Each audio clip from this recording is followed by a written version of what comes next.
You guys won't shut up about the new Toyota Land Cruiser. I'm talking to you, Smalls, but now that this new Land Cruiser has been around for a few years, let's find out if it's still worth all the controversy.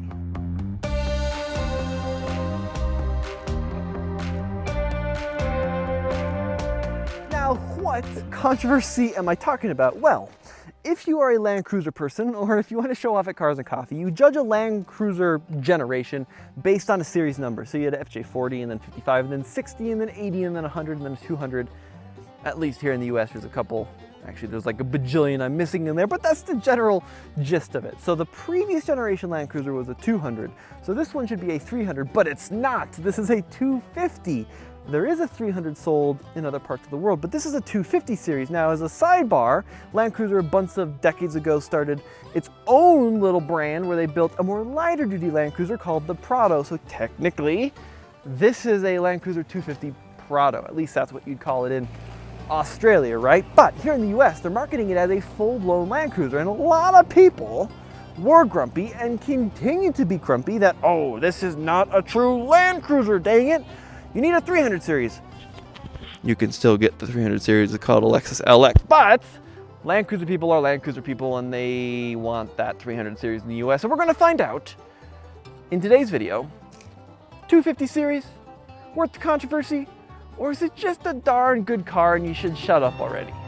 So I'm gonna say something incredibly controversial that's gonna make a lot of people really upset, but I never liked off-roading the old 200 series Land Cruiser. I know, please send your hate comments anywhere but here, but genuinely, it was like trying to convince an elephant to fit through a merry-go-round. Like they were just, the size was one problem, but it was just the sheer mass of that 5.7 V8 and that massive steel body. Getting it through difficult off-road trails, you just got a huge amount of head toss and it kind of lumbered along.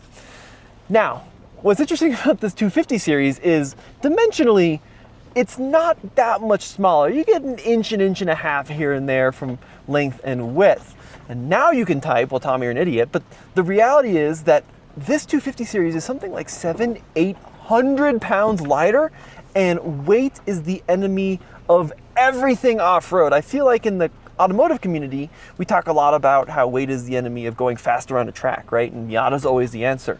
But then you come into the off-road world and people are bolting on huge bumpers onto their full-size trucks and then wondering why they don't do very well off-road. And that's because the same thing that prohibits a car from being good on-road from being too heavy is the same stuff off-road. Going up steep grades, that weight's just dragging you down. Going down steep grades, that weight is just dragging you down. So you spend a lot of time fighting physics. And getting into this 250, it just feels so much more agile, even if it's not technically that much smaller than the old 200 series. And then we come to my favorite part of this vehicle, and that is the seating position. I kind of like to say, and I'm here with my Toyota friends, and I'm sure they're going to throw a shoe at me here in a sec, but this 250 series Land Cruiser is kind of like the greatest hits from multiple manufacturers. And let me kind of explain what I mean by that. This seating position feels very Land Rover Discovery in the best kind of way, where you're actually sitting on top of the vehicle instead of down deep in the vehicle. Now, once again, the sports car guys are like, that's terrible, but from an off-road standpoint, sitting on top of it like a skateboard means you can see the whole world and you have a much better sense of wheel and line placement. And then we come to the steering, which is very, once again, they're going to throw a shoe at me, almost old school Jeep, and not from like a vagueness, but from the slow steering ratio means that when you're off-road, you can be really precise with all of your inputs. And then when you bake in that kind of Toyota longevity, this thing seems pretty cool all of a sudden. If you are looking at a Land Cruiser and you do plan on keeping it in the long run, check out Granger Warranty. Granger Warranty supplies factory back warranties with the best parts and the best service. Use the link below for more information. One of the things that makes this Land Cruiser particularly controversial is the fact that you can get essentially the same vehicle, but in the Lexus GX. And you can get a twin-turbo V6, and you can get more luxury, and in the over-trail trim, you get all the off-road stuff, and that is freaking awesome. And I have to admit, I'm a big GX fan. However, Hover trails are at a minimum 72 grand. If you get the nice one, you're gonna be like 84 grand, which is a lot of money. Whereas you can get a base model Land Cruiser, a base model for 61K, I think they cost in 2025.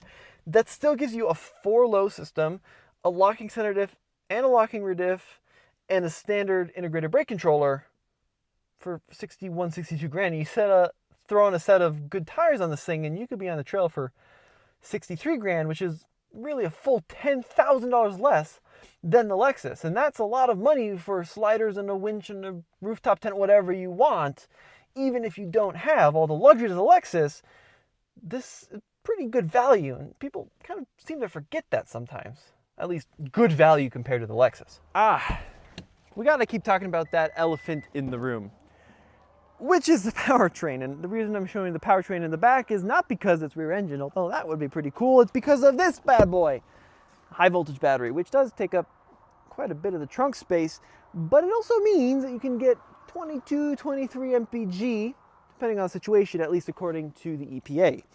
It also means you have 465 pound-feet of torque, which means it's actually pretty good to drive out on the trail. Toyota invited me out to this trail here in Montana, and to their credit, and I do have to give them a lot of credit, we've been able to do some pretty cool stuff in these vehicles. We've had Tacomas out here, and a Tundra, and a 4Runner, and the Land Cruiser, and the Land Cruiser has had the least amount of ground clearance, and it's cool that the PR team has let us play with some skid plates a little. I'll put it to you like that. But what I've been most impressed with is that this Land Cruiser we're in, this is not some specially kitted out rig with big tires and lifts and bumpers. I mean, this is just a bone stock unit on 20-inch wheels, although they did put off-road tires on it. And I've been really impressed with the control that they've been able to achieve out of this vehicle, especially with the hybrid system. And you know, the thing I see the most regarding the 250 series is when they went away from the V8 and they went with the 4-cylinder turbo, folks were really upset with it. But the real world drivability off-road is very impressive, because I think peak torque comes in at like 1700 RPM. So when people hear the word turbo, they think of like the 1980s Audi Quattros that didn't make power until about 28,000 RPM, and then you got it for three and a half milliseconds before it was gone. But the reality of this Land Cruiser is it's able to deliver a lot of low-end grunts for this kind of trail use. Now, when you're out on the road, there's not a lot going up in the upper end RPMs for excitement. It's not the greatest sounding engine, but the reality of the situation, it's this very drivable unit. Now, of course, Land Cruiser is not perfect. There are some flaws. For example, the exhaust note. Now, out back, that 4-cylinder engine sounds like what would happen if I gave my dad a full tin of black beans. It's a little...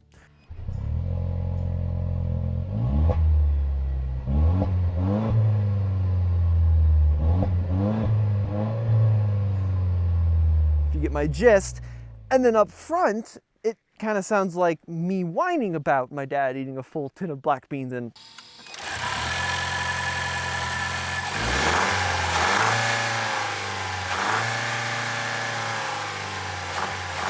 So it's got this clatter and moan and whine that's just not very good. And then the interior quality, we've got a lot of nice features and the seats are excellent, but some of the plastics are a little bargain basement, and especially the fact that everything is just very black on the inside. There's not a lot of color or contrast. And then comes the price. Like I said at the beginning, as a base model trim, $60-some thousand, pretty good. When you start loading them up and then you're looking at 75, 76 grand, I don't know. That's a lot of GX, if you know what I'm getting at. The other thing too we're finding is the ground clearance number on paper, which is like 8.6 inches, doesn't reflect the actual capability of the machine. Because I will get the comment, I know it's coming, that an Outback Wilderness has 9.2 inches of ground clearance and therefore it could do this no problem. But you have to look at the hardware incorporated in the vehicle. This Land Cruiser has a low range first and foremost for that added control. It has a center locker, a rear locker, crawl control, a sway bar disconnect. So yeah, on paper it only has 8.6 inches of ground clearance. But when you couple that with the underbody protection, you can feel pretty comfortable dragging this thing over rocks, and it sounds like the world's gonna end, but it's totally fine because it was built for it and it was engineered for it. So I gotta say, you could do a lot more with a stock Land Cruiser than people will give this thing credit for, which is cool. And I think in the real world, for most folks, it'll do most of the things that a 4Runner will do, especially like a Tier D off-road. You know, when you start looking at Trailhunter and Pro, you start talking about larger tires and maybe some additional approach and departure stuff. But this Land Cruiser, for what it's built for, which is not intended to be an all-out rock crawler, you can genuinely have fun on a trail, and it'll just keep coming back for more. And I think the highlights for me are the seating position, as Land Rover would say, the command driving position and the visibility out of the machine are very impressive.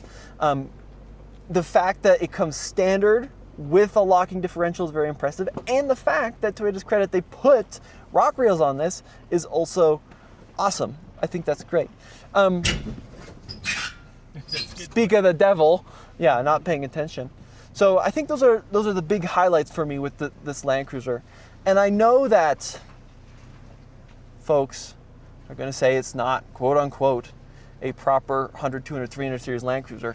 But the reality of the situation is, once again, when you're out driving on a trail, what we've done today, I would much rather do in this vehicle than a somewhat bloated and heavy 200 series. I just think that it's much more nimble. It's got a really cool look to it, and it's got the capability built in, especially when you start talking about stuff like sway bar disconnect, which Toyota would never even considered 15 years ago out of the box. That's really cool. I do like this Land Cruiser quite a bit, even if it's not a full-blown Land Cruiser, because it's smaller and nimbler and better on the trail than the past 2 generations, if you ask me. And I know, including some of my friends are going to be upset about that, but the reality is it's a lighter, more nimble vehicle. And I would rather wheel this than a 200 series. I'd rather wheel this in a 100 series. All right, let's not get crazy by saying I'd rather wheel this in an 80 series, but the reality is the form factor, the wheelbase, and the weight and the nimbleness feel more similar to an 80 than a 100 or 200. And if you skip the luxury Land Cruiser bits and you just get a base model, I actually think this thing is pretty cool. I really do. And yes, I know that engine's a little whiny, but it's also very usable on the street, which I like. And it's also good off-road. So I know that this is tough to replace a V8 powered 200, but I think the new 250, from the bottom of my heart, is very cool. Let me know what you guys think in the comment section, as I'm sure you will. And as always, this has been Tommy. Head over to alttfl.com where we got more videos for you coming soon.